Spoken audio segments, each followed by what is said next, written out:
Bajo el inocente nombre de El Niño, una poderosa confluencia de factores climáticos azota al Perú en febrero de 1998. Lluvias torrenciales caen sobre todo el país. Desbordan los ríos, acaban con las cosechas, cortan las vías de comunicación y dañan sensiblemente el aparato productor del país. A los incalculables daños ocasionados por El Niño se suman los efectos que una terrible epidemia de cólera produce en el turismo y en la exportación de pescado. Fujimori, que ha aprendido a convertir la realidad en un triunfo político, personalmente aparece al frente de las operaciones de rescate y control de daños en las zonas afectadas. Tengo contacto directo, hago inspecciones de obras y en esos casos veo con las obras, las inversiones con ojos de ingeniero, desde las chiquitas a las grandes. El 12 de mayo de 1999, Fujimori decide poner punto final al conflicto fronterizo con Ecuador, completando la demarcación de sus límites mediante la colocación del hito 23. Un problema que venía de más de siglo y medio. Poco se atrevía a tocarlo, porque tenía costo político. Cuando decidí asumir una posición, los consejeros me advirtieron que eso podía tener un alto costo político. Este acto simbólico sella un conjunto de acuerdos fronterizos y comerciales, abriendo el camino de la paz entre los dos países. Como parte de estos acuerdos, Perú entrega a Ecuador 1 kilómetro cuadrado de su territorio en perpetuidad y sin afectar la soberanía peruana. The average Peruvian, when the agreement was signed, was not satisfied with it. But the government has considered it a tremendous victory. And the international community has also considered it a tremendous victory. These two parts came to the table, accepted the mediator's recommendations, and have put forth, a long-term plan, which has essentially ended this conflict. A pesar de los éxitos alcanzados durante el gobierno de Fujimori, las denuncias por violación de los derechos humanos y la libertad de expresión venían cobrando cada vez mayor importancia. El enrarecido clima político no aconsejaba lanzarse a una polémica reelección, pero Alberto Fujimori decide presentarse por tercera vez consecutiva como candidato presidencial, hecho sin precedentes en la historia del Perú. Fujimori, cansado del poder, no, ni hablar, está encantado con el poder.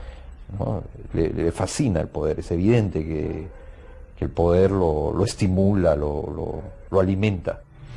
Cuestionadas desde su inicio, las elecciones del año 2000 se llevan a cabo entre protestas y acusaciones de fraude. El principal contendor de Fujimori es Alejandro Toledo, candidato líder de la oposición. De origen humilde y rasgos indígenas, Toledo obtuvo un máster en economía por la Universidad de Stanford y ha sido consultor en la Organización de Naciones Unidas y el Banco Mundial. Los cuestionables resultados de la reñida votación hacen necesario ir a una segunda vuelta. Toledo pone en duda la credibilidad del proceso electoral y se retira de la contienda.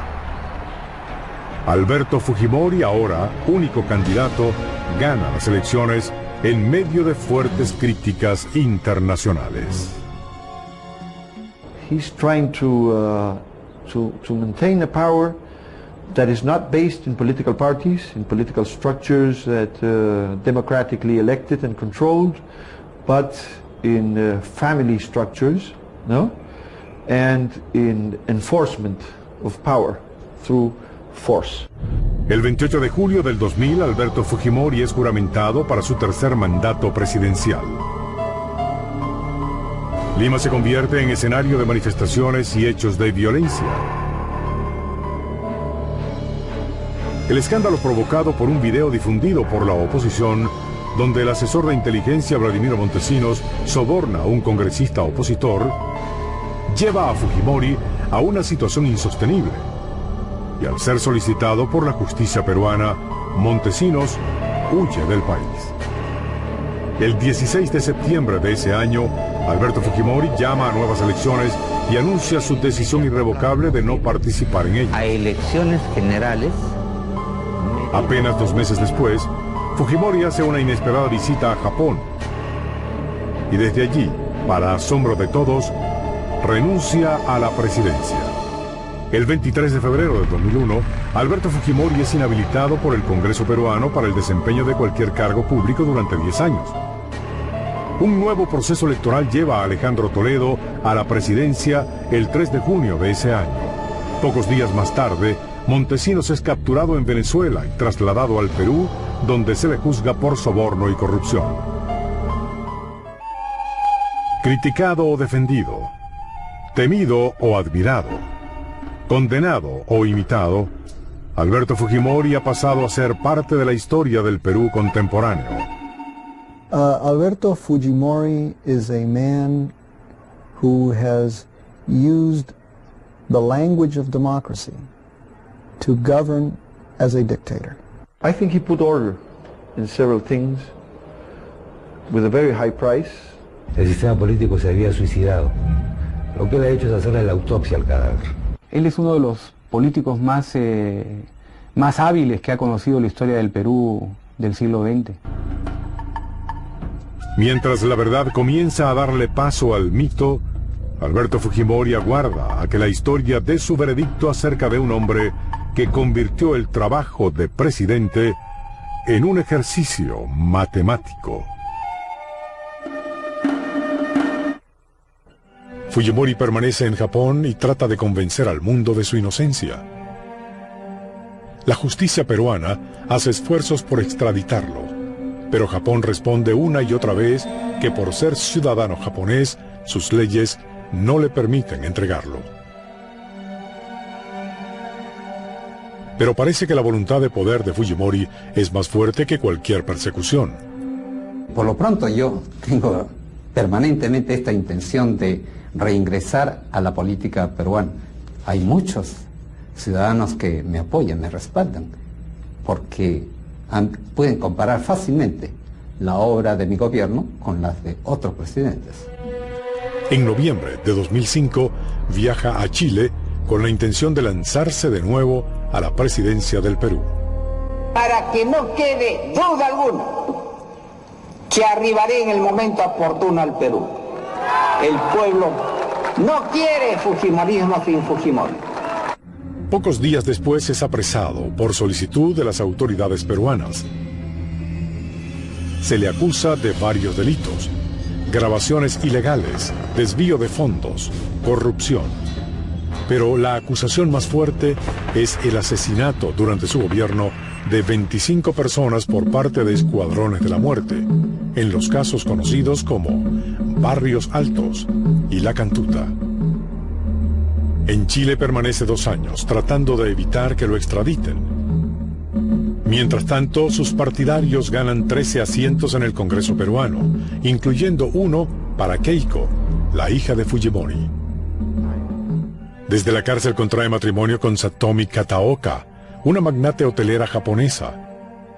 Para algunos se trata de un ardid publicitario, pero el mismo Fujimori declara que se trata del día más feliz de su vida. En septiembre de 2007, Fujimori es finalmente extraditado. Una vez en Perú, es confinado en una celda especial y pocos días después comienza a ser juzgado. Primero es condenado a 6 años por abuso de poder, pero luego el proceso continúa con otras acusaciones. A raíz de mi gobierno se rescata los derechos humanos de 25 millones de peruanos, sin excepción alguna. Si se cometieron algunos hechos execrables, los condeno, pero no fueron orden de quien habla. Yo por eso, señor presidente, rechazo los cargos. ¡Totalmente! ¡Soy inocente! El juicio es transmitido por televisión y seguido de cerca por los peruanos. Complicaciones en la salud del expresidente lo demoraron con frecuencia. Yo en realidad tenía, además del problema de la enterocolitis, tenía el problema del sangrado de la lengua y un ardor bastante intenso. Sus hijos permanecen siempre a su lado. Tras más de 80 testimonios, se debate hasta qué punto Fujimori es o no responsable directo de los crímenes cometidos. Puedo decir, sin ningún apasionamiento, pero con total convicción que mi estrategia de pacificación fue la correcta. No me arrepiento de haberla llevado adelante. En todo este tiempo, Fujimori niega los cargos, sosteniendo que las acusaciones responden a motivaciones políticas. Sé que mi legado permanecerá, y lo hará no solo a través de mi obra física, sino a través del legado de paz y desarrollo, de justicia e inclusión. Un legado para el presente y el futuro, que no tengo duda, continuará mi hija Keiko y por el que seguirá luchando mi hijo Kenji.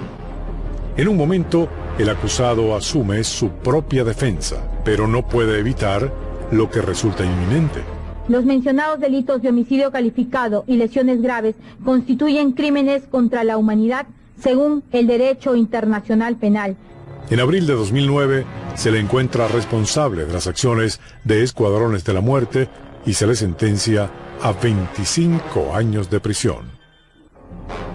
Por vez primera en América Latina, un líder democráticamente electo es juzgado y condenado en su propio país por violaciones de los derechos humanos.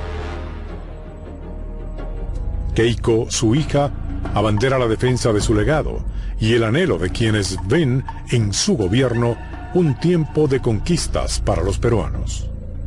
Todavía, muchos lo aclaman por sus logros. Desde prisión, Fujimori continúa anhelando su libertad, o al menos ver el día en que su nombre sea reivindicado.